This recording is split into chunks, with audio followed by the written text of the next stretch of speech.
IVM.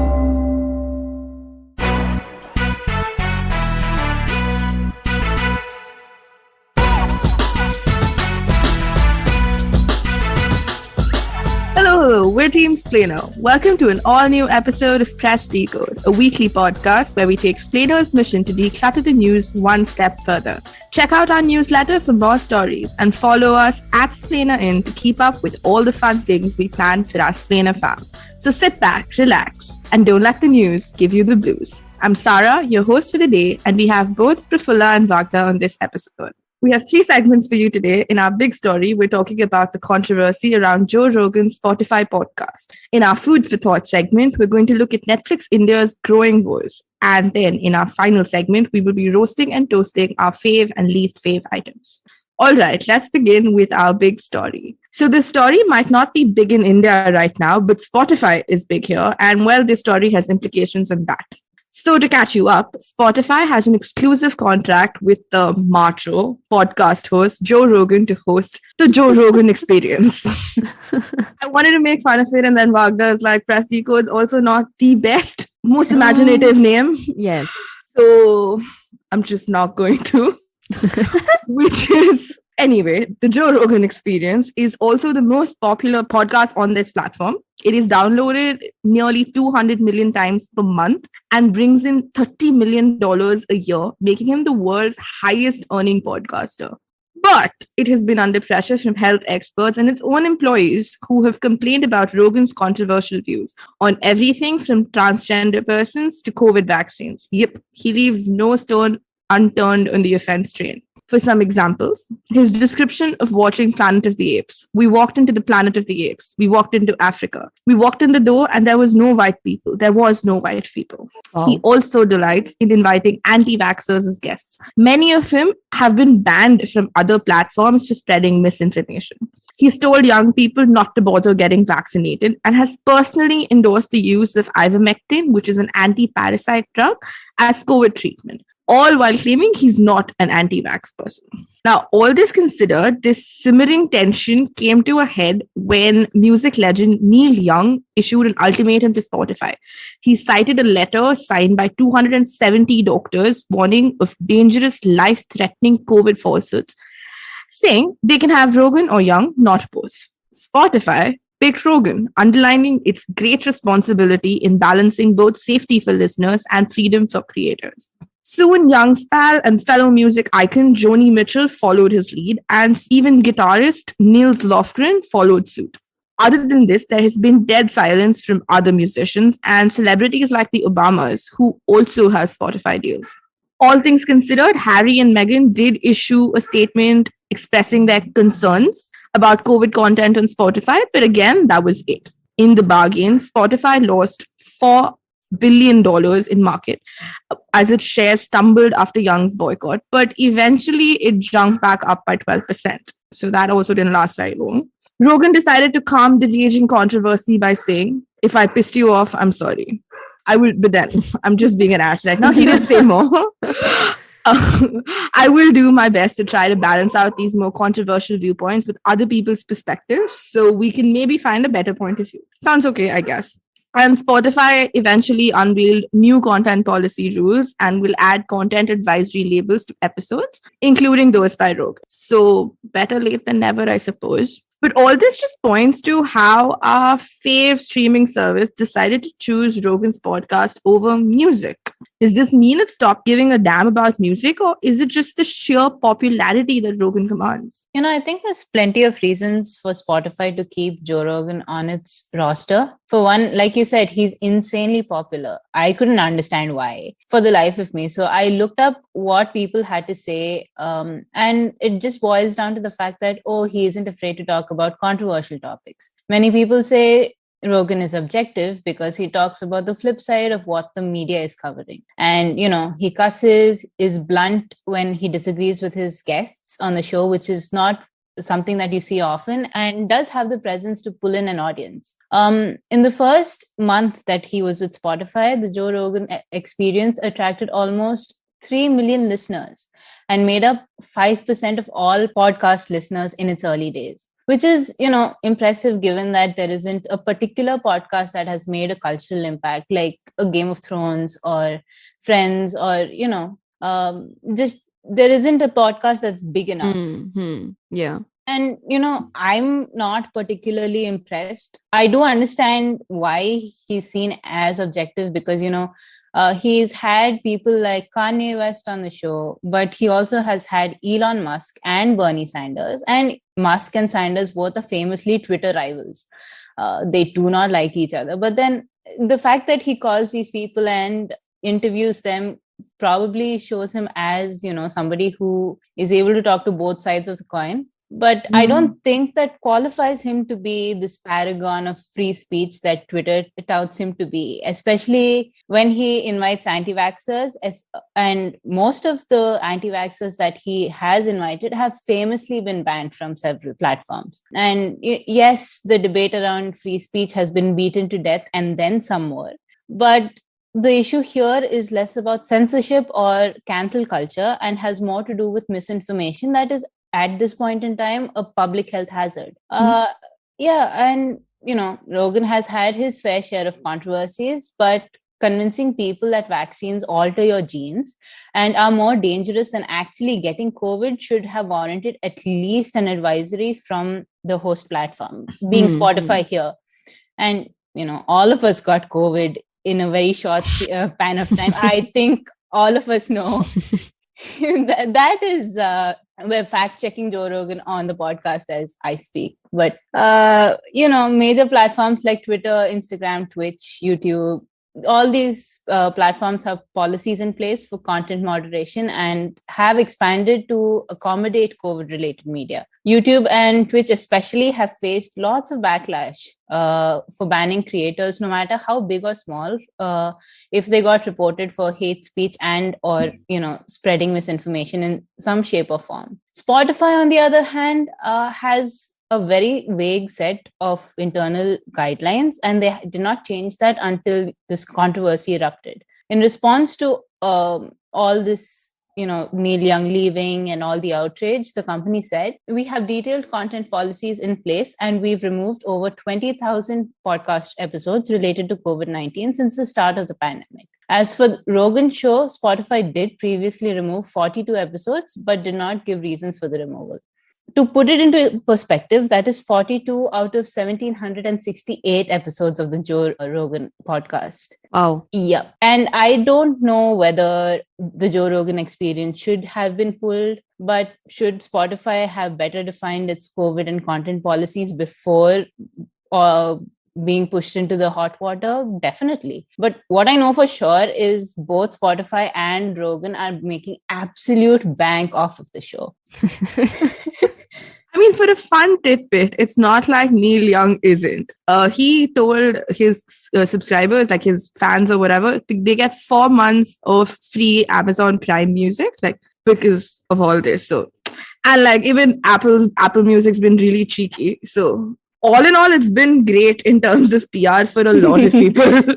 But before we get into how, as in how much money these guys have made, can we just like talk about how they make money? You know, so Spotify began in 2006 with a goal to become an online repository of all the world's music. So it began as a music first company and it wanted to become like the world's go-to music streaming platform. And for that goal, it struck deals with all major and indie music labels, and pretty successful in its efforts. Its online library hosts over 70 million songs with 172 million paying subscribers and 381 million active subscribers, which are the freemium subscribers also. But how do they make money, right? They don't own the music. It makes 95% of its revenue by streaming music with advertisements, but it doesn't own the copyright to the music. So it basically purchased the music on a license, and it spends over 70% of its revenue on royalties to rights holders that are divided into royalties to record labels and those to singers and composers. And record labels form the larger chunk of this, obviously. And actually, Spotify is infamous for its really, really low pay per stream ratio to like artists. Neil Young is not going to lose a much because he's still a big guy, but like smaller artists lose out generally.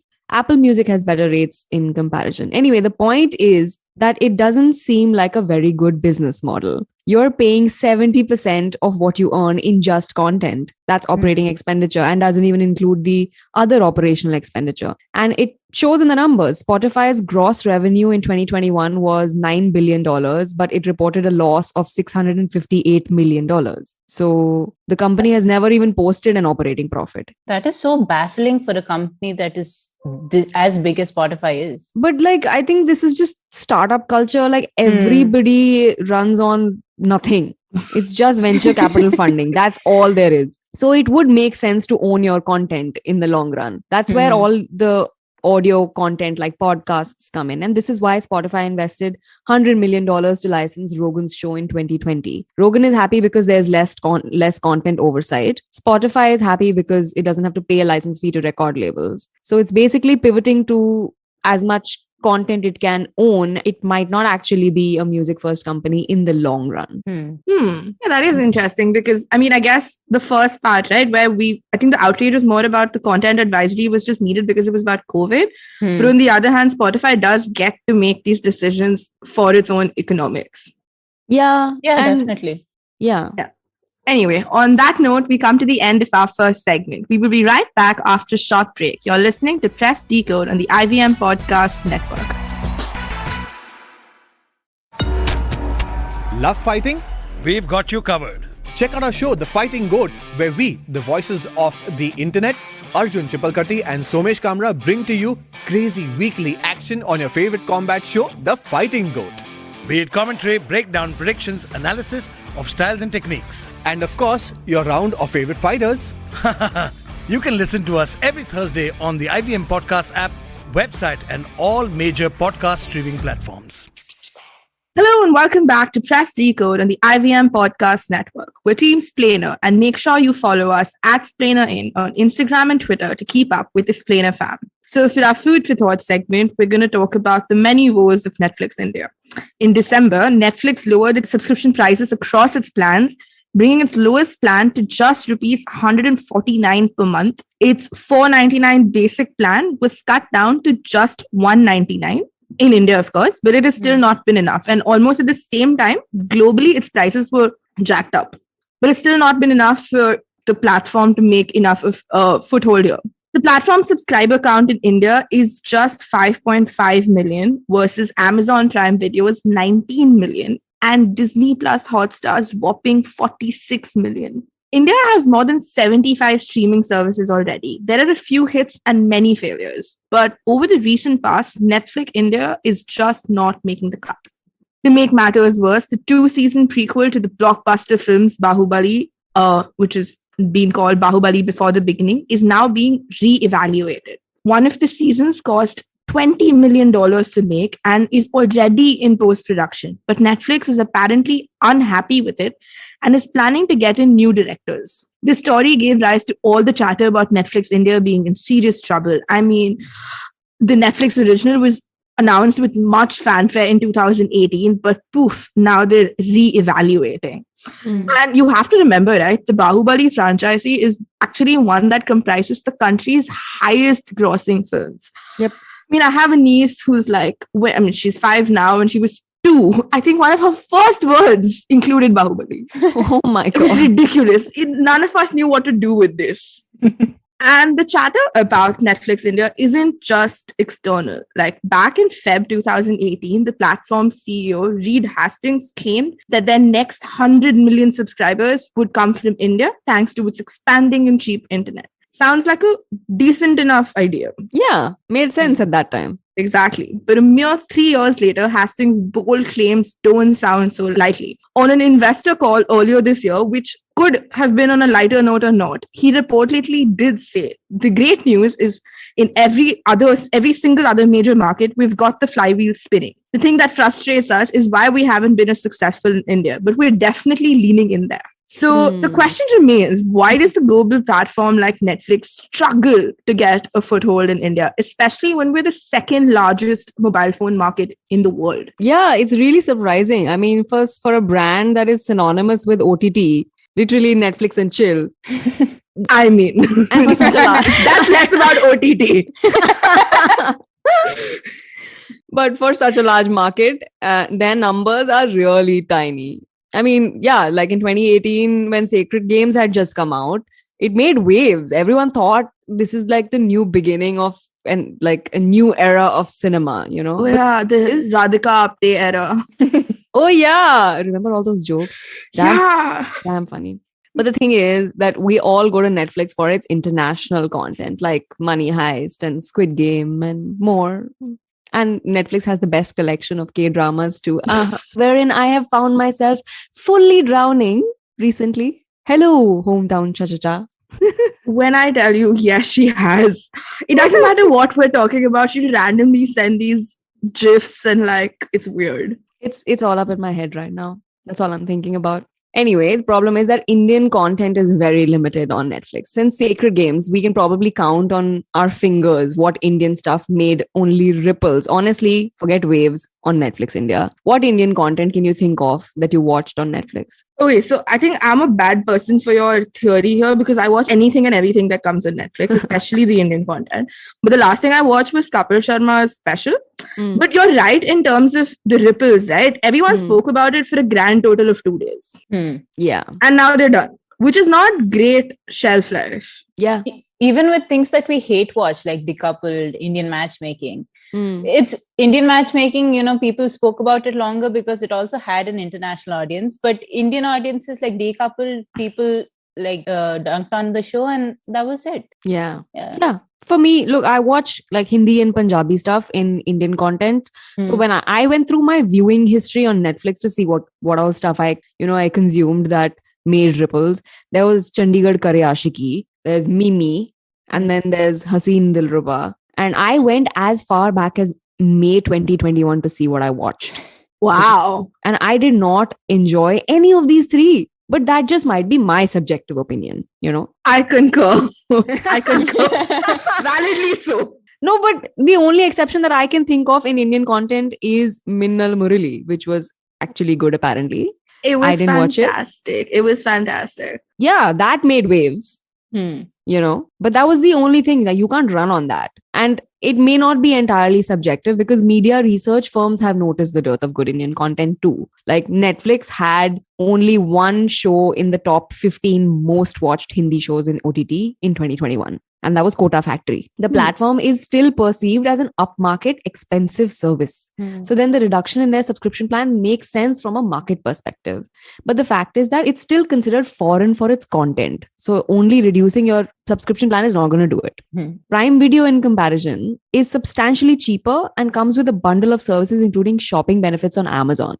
Right? With a much larger, much more successful and popular variety of content. Think Mirzapur, Family Man, and a lot more regional content also. Yeah. Hotstar did well for itself with sport broadcast, owning all the big ticket digital broadcast rights, including for the IPL, some of which Amazon Prime is also getting into with live cricket streaming starting, I think, January. Another thing for Hotstar is it actually owns its stars, right?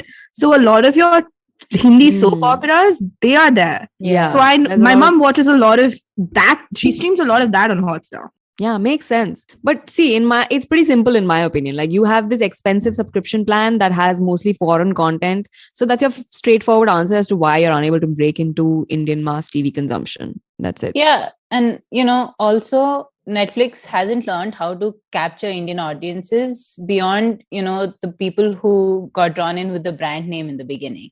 Like if you look at the Bahubali prequel, for example, Netflix snapped it up as soon as they could get their hands on it. And the company wanted it to be a Hindi first pan-India show, which is going to be an issue when the franchise is a Telugu franchise and is made by Telugu crews. So there's going to be a lot of push and pull trying to make that show. And for a business model that depends so much on understanding your demographic, this is a big surprise because how do you not do your research? And it has cost you now like 150 crore. I mean, Bollywood's trying this for decades. So I don't blame Netflix. But, you know, people still end up watching that. Yeah, that's true. Yeah, Netflix. Now we not have a as lot more much. choice. We can ignore Netflix if we want. That's true.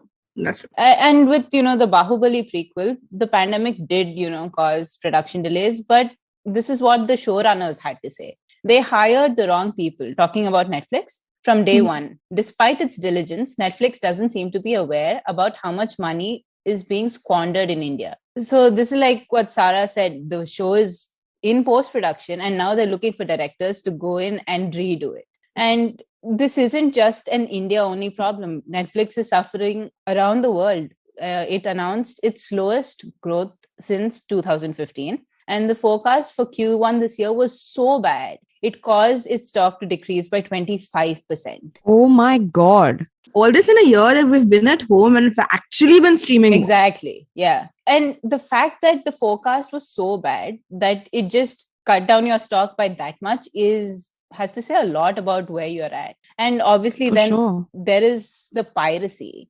So I was surprised to find out that Telegram Messenger is a huge contributor to this. If you're unfamiliar like I am, Telegram got a lot of traction during the WhatsApp migration because of all its privacy features. In addition, the Messenger allows bots that can manage groups. The group limit itself is 200,000. Plus, it lets you send files up to 2 GB. Many are reportedly pirating movies, music, games, and video on demand content. So since Netflix subscriptions are thought to be pricier, why would people pay for it? And that's why there's a significant number that's taken to pirating. It's like we're back in the early 2000s. But that brings me to subscriptions. In the US, streaming has been made much cheaper than cable. One study found actually that users who paid for streaming saved an average of 168 per year. And there was one user who was getting a discount off of their cable TV.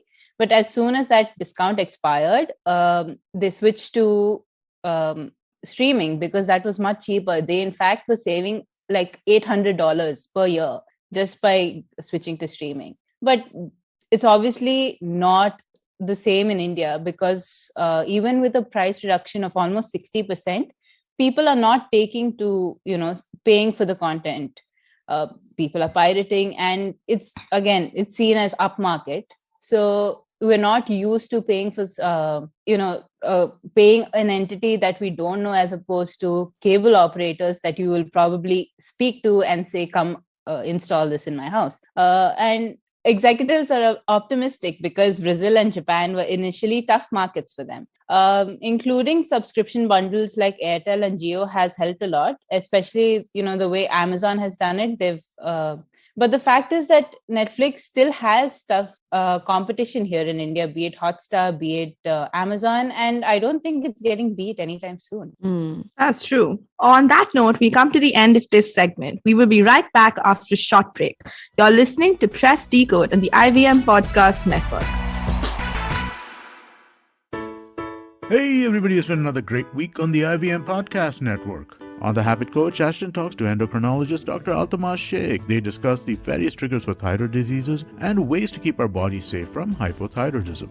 On Misconduct, we meet Unni Yarcha, legendary warrior of Malayalam literature. Raghavi and Nisha tell us how she took revenge against the man who killed her brother. On Press Decode, Sarah Vagda and Prafulla talk about illegal immigrations with reference to the Indian family that died while crossing the US-Canada border.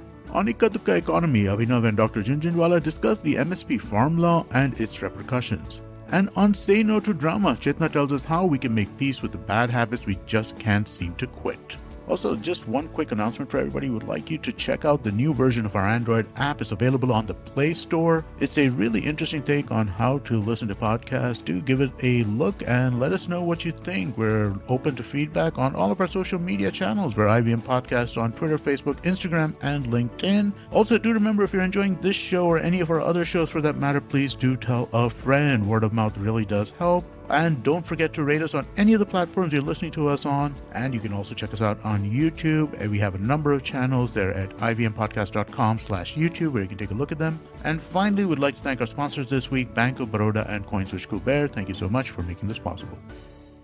Welcome back to Press Decode on the IVM Podcast Network. It's time for our final segment this week, Roast or Toast. I have a least fave item. Of course. Thank you.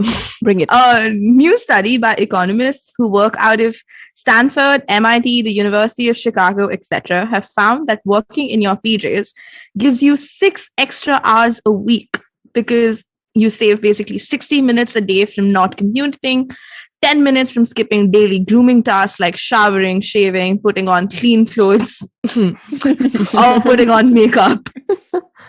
And all that sounds great. I mean, yeah, putting on makeup. Vagda, because it's not a video pod, swears by Zoom's lipstick filter. Yep. But I mean, all this sounds great, right? But here's the catch. They also found we spend at least half of the previously saved time doing more work. But I'm still happy with it. I mean, we start work at 7 a.m. Yeah. I would rather just like save time on the showering and shaving and putting on clean clothes. I just sleep with I just wake, like open it. That's what I do. Considering I started work in the pandemic, I'm kind of done.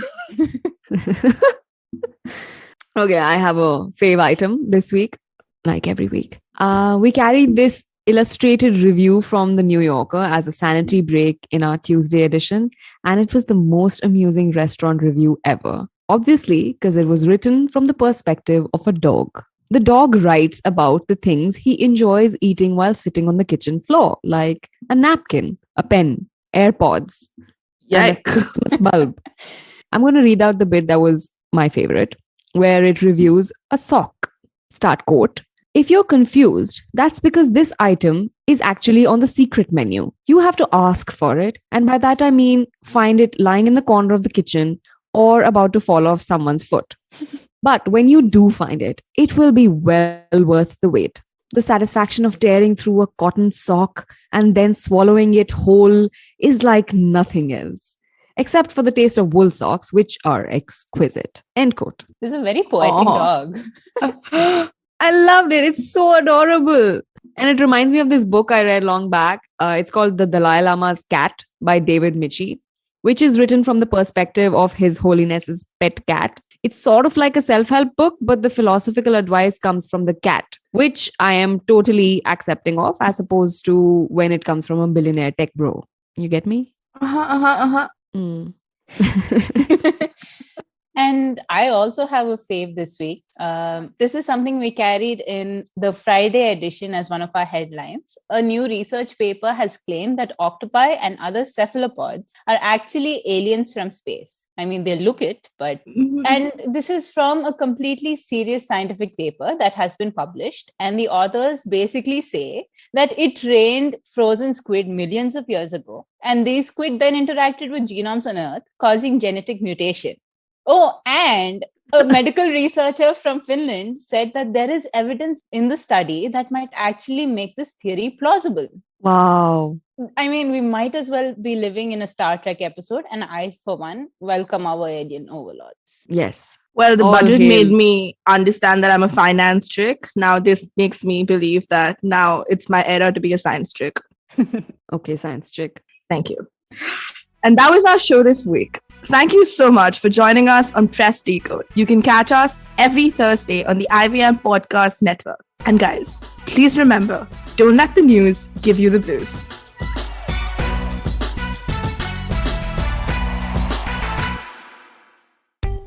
Are you looking for finance products and services that can enhance your personal finance experience? Are you looking for a space to talk about your financial product or service? And are you looking for a crisp talk show where the conversation is all about money? Well, your search ends here. Hi, my name is Anupam Gupta and I'm host of the Paisa Paisa podcast, and I invite you for the conversation about your personal finance on each Monday on the IVM Podcast app or the website or on any podcast streaming platforms. See you folks. Do you wonder why China does the things that it does? Or want to know how we could improve online privacy? Or perhaps you're thinking about how we can kickstart India's economy? If you'd like to search for the answers to such questions, check out All Things Policy, a daily public policy podcast that covers everything from employment figures to aircraft carriers. Tune in from Monday to Friday for new episodes and fresh takes.